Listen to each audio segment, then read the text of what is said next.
이 장에서는 질점에서 일어나는 정적학에 대해서 다루고 있습니다. 질점이라고 하면은 하나의 물체의 크기가 아주 작아서, 상대적으로 아주 작아서 하나의 점으로 표현해도 무방할 때 이를 우리가 질점이라고 합니다.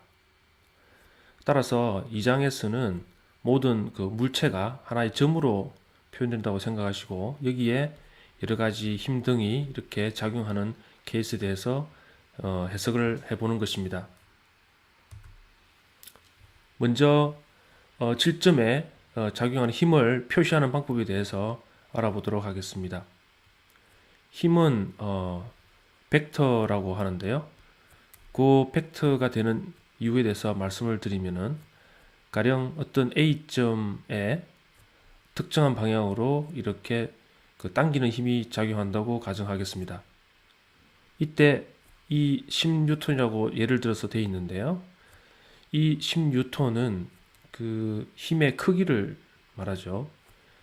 힘의 크기는 이 화살표의 이제 길이가 되겠습니다. 길이가 길면 더 큰 힘이고요.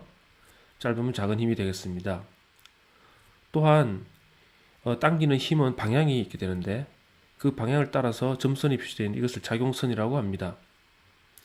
현재 여기에서는 수평선에 대해서 30도의 각도로 방향을 가지고 있는 힘이 되겠습니다.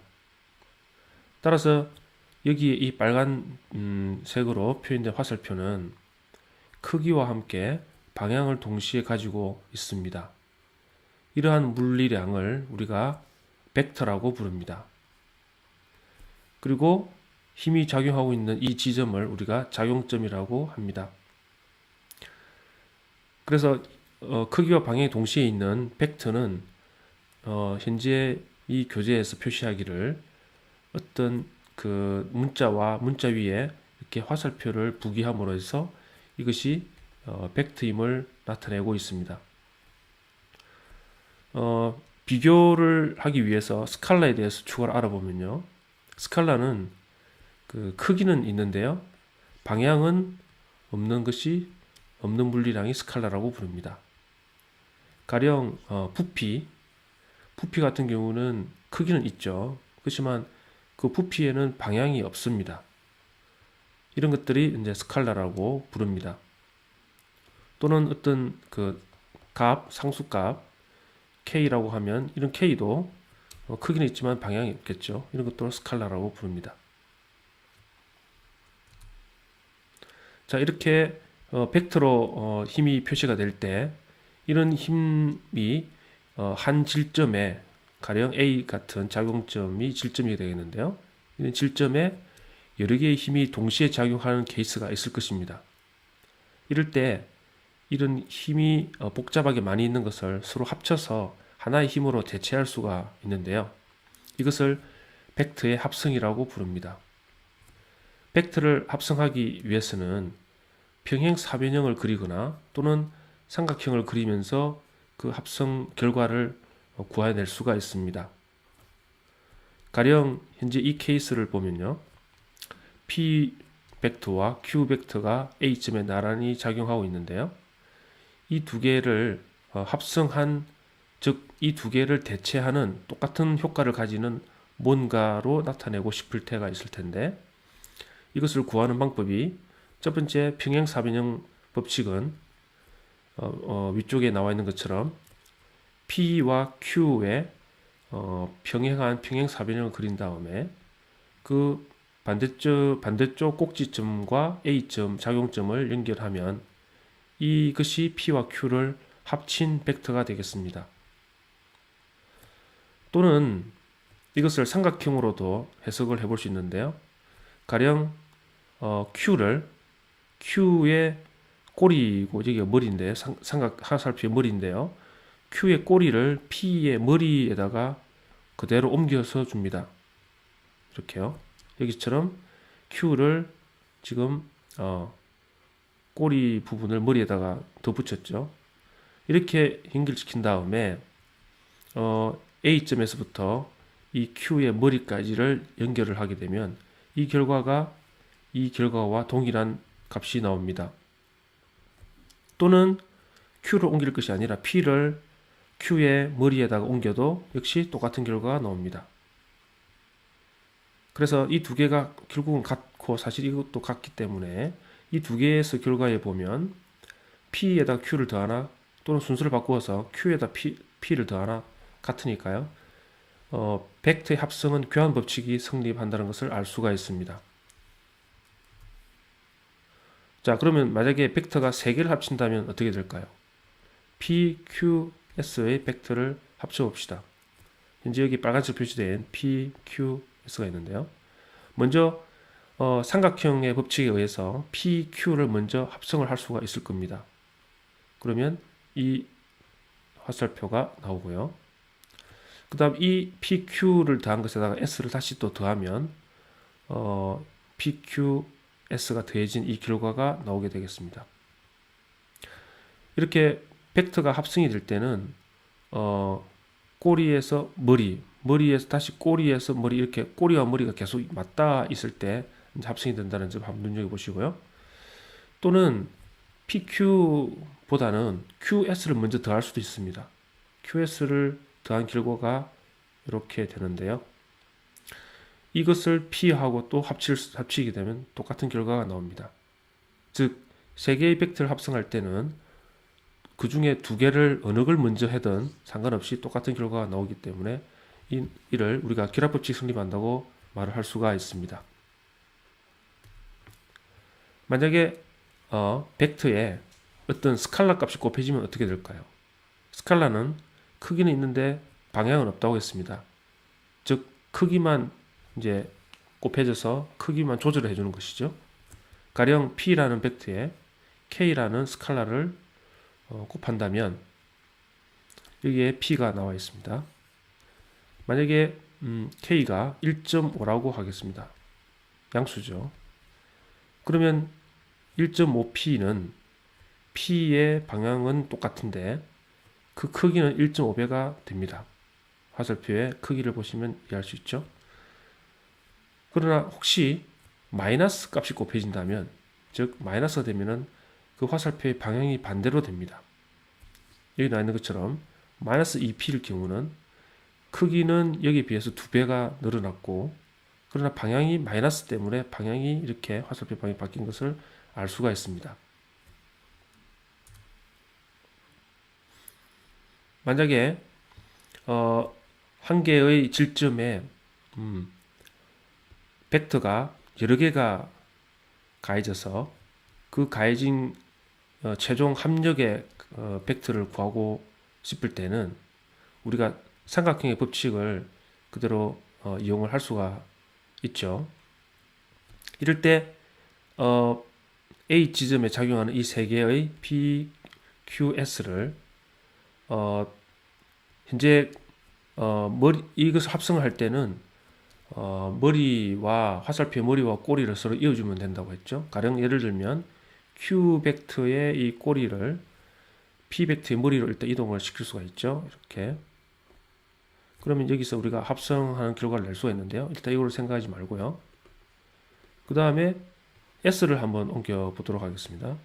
S의 꼬리를 요 Q에 이제 머리로 이동을 시키는 것이죠. 그럼 이렇게 가겠죠. 그러면 최종적으로 P, Q, S를 다 더한 결과는 원래 작용점 A에서부터 출발해서 이 S의 머리까지, 그러니까 여기에 나와 있는 것처럼 R이 될 것입니다.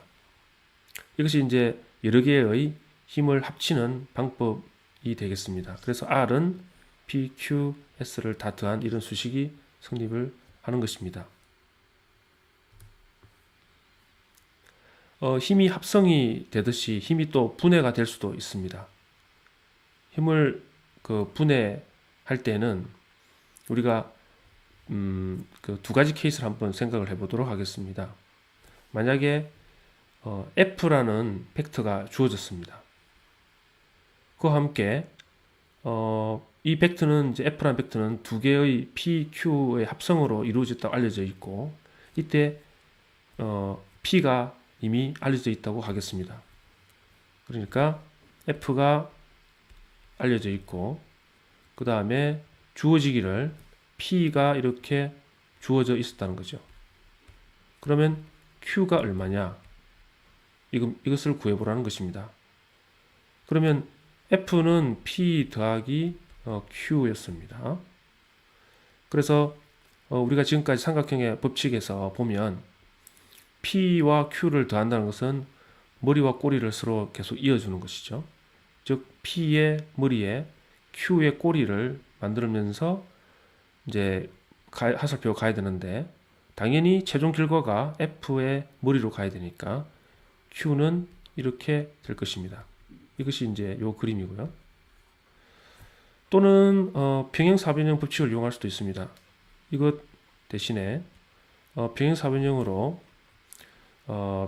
현재 결국은 이 라인에 있게 있어야 되기 때문에 여기서 평행선을 이렇게 긋고 또 P에 평행하게 또 선을 한 다음에 이것을 이렇게 하면 또 Q가 되겠죠. 이것은 평행사변형 법칙으로 나머지 Q를 구한 것입니다. 자, 이것은 F의 한 가지 성분을 알고 있을 때 나머지 Q를 구하는 방식을 보여드렸고요. 또 어떤 경우에는 힘이 작용하는 작용선만 아는 경우가 있습니다. 정보가 가령 F가 이렇게 주어졌고요. 그리고 지금 보니까 크기는 모르지만 뭐 이 방향으로 무슨 줄이 하나 이렇게 있고요. 또 이 방향으로도 무슨 줄이 하나 있다고 생각합시다. 크기는 지금 모르는 상황이고 하여간 이 방향은 알고 있다 이거죠. 그러면 우리가 평행4변형 법칙에 의하면 이 방향을 알고 있으니까 이 방향에 평행하게 이렇게 그을 수가 있고요. 또 이 방향에 평행하게 이렇게 그을 수 있겠죠. 그럼 평행사변이 나오게 되고, 따라서 F가 만약에 P 더하기 Q였다면 당연히 여기까지가 P가 되겠고 여기까지가 이제 Q가 된다는 얘기가 되겠습니다. 이렇게 하나의 그 성분을 알고 나머지를 구할 때 성분 중에 하나를 알아도 구할 수 있고요. 또는 이 작용선의 정보만 갖고 있어도, 즉 방향이죠. 이것은 방향의 정보를 알고 있다는 것입니다. 이걸 알고 있어도 나머지 벡터를 구해낼 수가 있습니다. 한 가지 예를 들어보겠습니다. 이것은 나사못인데요. A 지점에 나사못이 있습니다.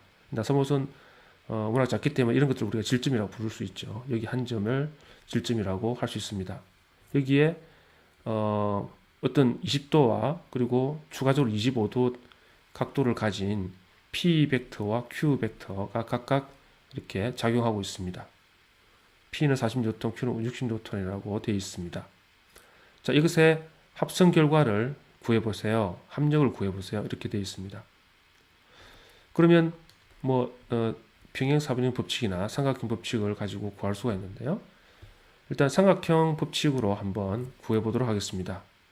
그러면 두 개를 더하는 거니까요.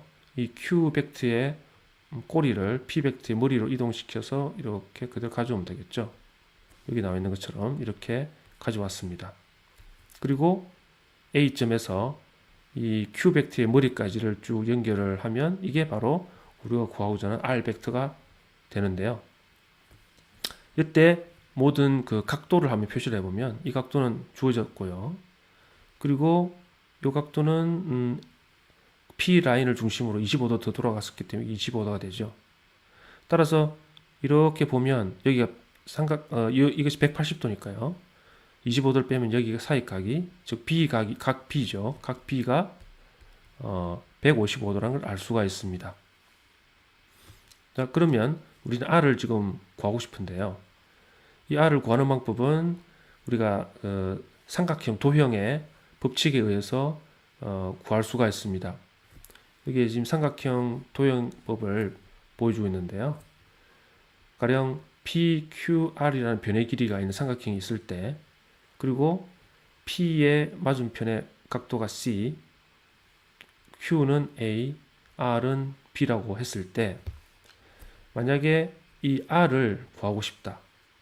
그러면 식이 어떻게 되냐면은 P와 Q, 즉 P변과 Q변의 길이와 이 사이에 낀 각 B를 알면 이 R을 구할 수가 있는데요. 그 식이 이렇습니다.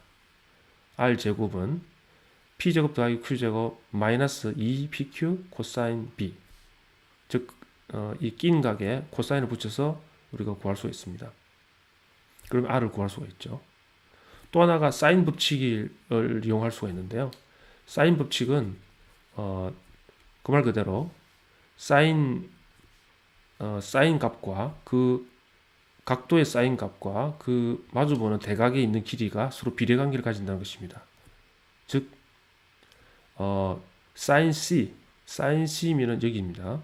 여기와 대각으로 되어 있는 길이 P가 P 비례관계는 사인 A의 Q 그리고 사인 B의 R, 이런 관계가 성립한다는 것이죠. 이 관계 두 개의 관계식을 이용해서 우리가 이 R을 구할 수가 있습니다. R을 한번 구해보면 우리가 P 알고 있고요. Q 알고 있고 그 사이 낀 각 155도 알고 있습니다. 따라서 공식에 의하면 이렇게 되죠. 그러면 PQ, 코사인 B 다 알고 따라서 R은 97.73N이 나오게 됐습니다. 자, 그러면 이 R이 작용하는 그 각도가 어떻게 될까? 그걸 구하고 싶습니다. 즉 여기 알파라고 지금 되어 있는데요. 이 알파를 보시면 이 각을 만약에 구할 수 있으면 여기다 20도를 더하면 알파가 되겠습니다. 이 각을 어떻게 구하느냐? 이 각이 지금 각도 A가 되겠습니다. 이것은 사인 법칙에 의해서 이 식에 의해서 구할 수가 있는데요. 그러니까 사인 A, 여기 사인 A의 그것에 마주보는 변이 Q죠. Q의 비례는 사인 B, 사인 B는 155도입니다. 그리고 방금 구한 R, 이런 비례관계가 있죠. 그러면 다 알고 있고 A만 지금 모르기 때문에 계산을 하면 15.04도 이렇게 나오고, 따라서 알파는 20도를 더해서 35도가 나옵니다. 따라서 최종적으로 R이라는 벡터는 크기가 97.7, 각도가 35도 이렇게 나온다는 것을 알 수 있습니다. R은 벡터이기 때문에 반드시 크기와 함께 그 방향을 같이 표시를 해줘야만 되겠습니다.